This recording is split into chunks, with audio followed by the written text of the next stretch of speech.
What's going on, everyone? So I really want to see the Lakers try to swing Dejounte Murray and DeMar DeRozan, right? Now it's very unlikely. I want to say that out the gate, right? One, Dejounte Murray probably going to have a market. I'm not even super sold that the Lakers are going to be able to even land Dejounte. I love it. He's up there as far as my favorite acquisition if we could trade. In a perfect world, you get Donovan Mitchell. I just think that is closer to a pipe dream than a reality. Dejounte Murray, I think, is kind of a coin flip, right? Like, how much are teams willing to kind of give for Dejounte? What are the Atlanta Hawks looking for, right? I've seen people be like, oh, like, why would, Atlanta want the Lakers package when they could go get, Brandon Ingram for Dejounte Murray? Well, if they're rebuilding and Brandon Ingram's going to be a free agent next season, not this season, like this is last season, why would you trade for a guy that's probably just going to leave in free agency and isn't going to want to stay around to rebuild, right? Trey supposedly wants to leave because he doesn't want to stick around and wait for a rebuild, right? Again, you gotta look at the situation. You got to look at the circumstances. Now, again, that doesn't necessarily mean that the Lakers are a lock to get Dejounte.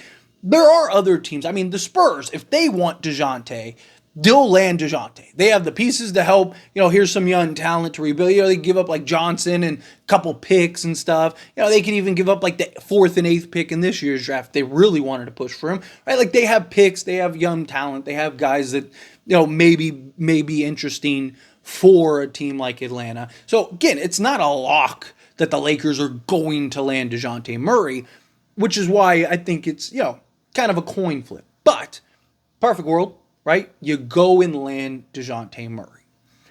Then the DeMar DeRozan aspect of this. Again, I think it's very unlikely, right? Just because something's unlikely doesn't mean you don't at least try. It doesn't mean that you don't at least attempt. But as unlikely as it seems, it's not that far-fetched and it's not that crazy. Okay? Because DeMar DeRozan, if the Chicago Bulls are really planning on rebuilding, they're not going to give DeMar DeRozan 30 to 40 million. They're not, right? They're going to let him go and be a free agent. What team is signing DeMar DeRozan to a $30 million contract? People were laughing at Chicago for reports that they were even interested in thinking about that. Now, I'm not saying DeMar DeRozan is only like a $10 million player. He's probably like a $25 million a year guy, realistically, given his talent. He's been top 10 in clutch, right? He's top 10 in fourth quarter points. The guy's an absolute bucket. Right? Yes, he's a little bit on the older side, but he's been healthy. The guy can go just do a lot of things on the basketball court for you, right? He's still a very good player. And the way that contracts get thrown out this year, he's bare minimum probably a $20 to $25 million guy. But you look around the league and look at the teams that have cap space, right? The Orlando Magic, they want shooting and a playmaker. They want guys like D'Lo and Klay Thompson. DeMar DeRozan isn't a shooter or a playmaker. So they're probably out on DeMar DeRozan. San Antonio Spurs, right? Do they want to go again with DeMar DeRozan? But they're a young team that's looking to rebuild. Could they look to go, hey, let's kind of do a placeholder, maybe go a JJ Redick type thing where it's you overpay for a year as a stopgap. Hey, we might even end up trading you if the right deal comes along. But hey, we'll give you a bag. We'll give you $20 million or something like that. Come over, play with us. You'd be good for, some of our young guys. Right? That's always a possibility, but I don't really necessarily see them going that direction.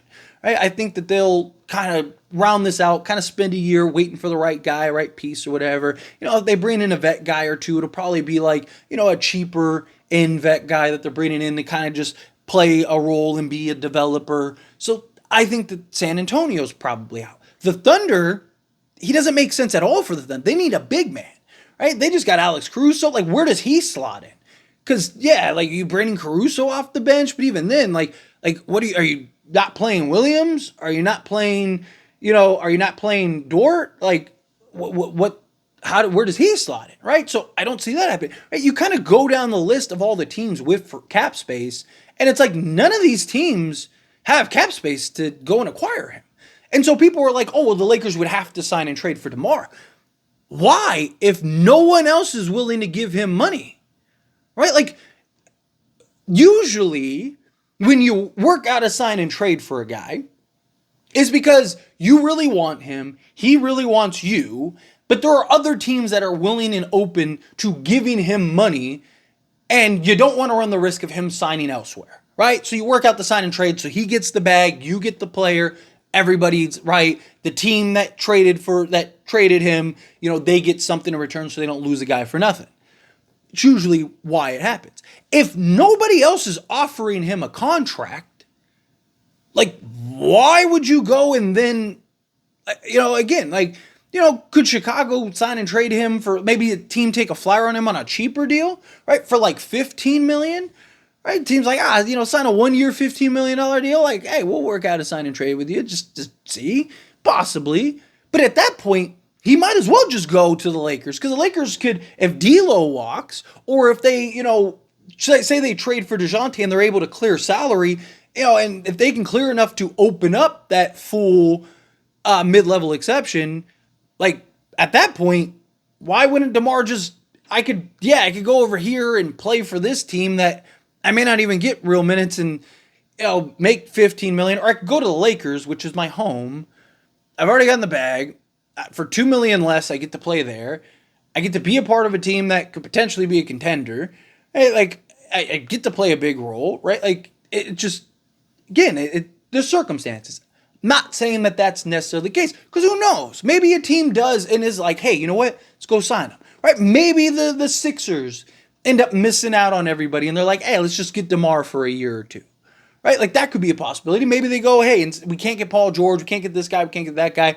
Let's do DeMar DeRozan for, 2 years, $40 million. That could definitely happen, right? And then, so that's why I'm saying, like, it's not a lock that DeMar will be available and that the Lakers can acquire him. But I don't think it's that far-fetched. Again, like, if the Sixers are out of the equation, the Magic are out of the equation, the Thunder are out of the equation, the Spurs are out of the equation, now, it also boils down to the Lakers getting the full mid-level. I don't see him taking a taxpayer, right? I think he'd probably go sign with a team for like $12 million or something like that, as opposed to like the taxpayer mid-level. So I do think, you have to have the money. But if you do, like if D'Lo walks, or even if D'Lo stays, but you're able to kind of unload salary and in various trades, maybe you pull off a couple different trades, you get Dejounte, you maybe make a move somehow, and you can clear some salary. Right, because the Lakers are probably operating as a, first apron team, which means they can't take back more. Like, they have to send out more. So, chances are, however the trades end up working out, they're going to end up sending out more money. So, can you clear enough to where maybe you can get the mid-level exception and bring in DeMar, and then go, trade for Dejounte, bring in DeMar, boom. Now you're in good shape. Now you got Dejounte, DeMar. At that point, I would start Vando, LeBron, and AD. Like, that would be my starting five. Dejounte, DeMar, Vando, LeBron, and AD. Right? Because you're going to need defense. Right?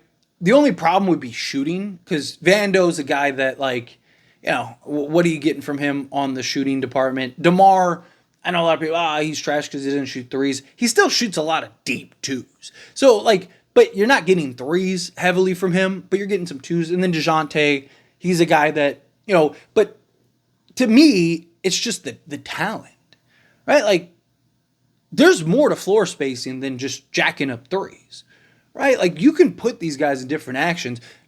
Got DeMar, who could just go be a bucket getter. Talk about taking pressure off of LeBron. Talk about taking pressure off of Anthony Davis, right? Like, you'd have just so much talent at that point. And again, I don't think it's that far-fetched. And then I would bring Austin Reeves off the bench, right?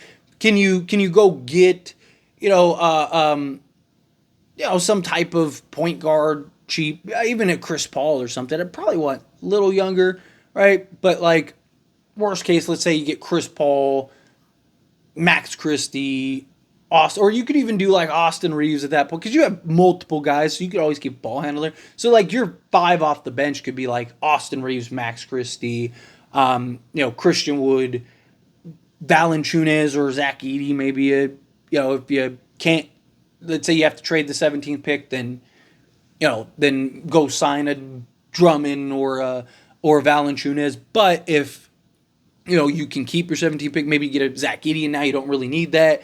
go get, 3-and-D guy or bring back Prince, right? I think you'd have tons of talent, tons of just versatility. I really like that team. I really do. Like, because to me, it's like you'd be able to round out your depth, right? Because, again, you'd still be able to be 9 to 10 guys deep. And you'd have so much front-end talent, which you saw, like, these playoffs.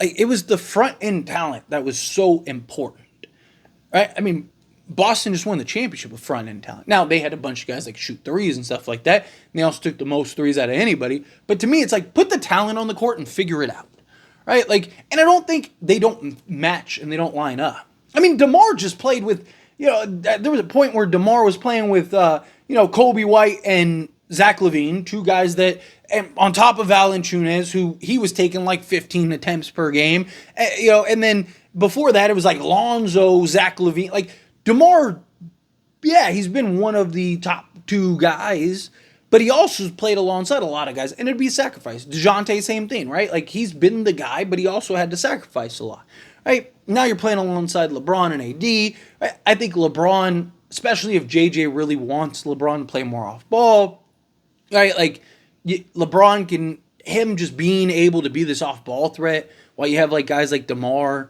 and Dejounte and AD just doing their things.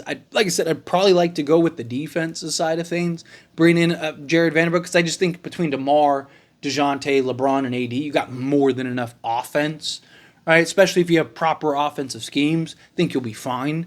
So I'd probably go the defensive side of things, but if you had to, you could do Dejounte, AR, DeMar, LeBron, and AD, fine, right? Like, you could do. I'm not against that. I just, offensively, you'd probably be the best offensive team in the league.